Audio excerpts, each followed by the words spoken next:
ইয়ারুল, এই জীবনে যে কত কিছুই দেখলাম, নিজের চোখে 6 মাস লকডাউন দেখলাম, বাংলাদেশের প্রধানমন্ত্রীর পদত্যাগ পর্যন্ত দেখলাম, আর কত কিছু যে দেখলাম, খালি তোর আর আমার বিয়াটাই দেখলাম না। হাসা কথাই কইছ রে মঞ্জুর।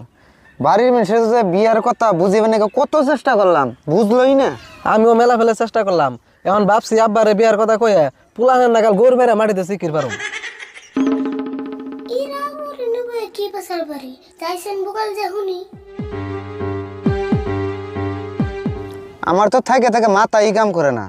এই জীবনে চাচার ডাক শুনলাম, মামার ডাক শুনলাম, সব ডাকে শুনলাম, খালি বাবার ডাকটাই শুনলাম না। কি আর করবি, উপায় তো আর নাই। বাবার ডাক শুনবার গেলেই তো বিয়াটা করন লাগবো। কে বিয়া করলে বলতে বাবা কও না। কে রে? আর তুই আবার কোন থেকে এলি? আর তোর এই স্বভাব কে? কেরা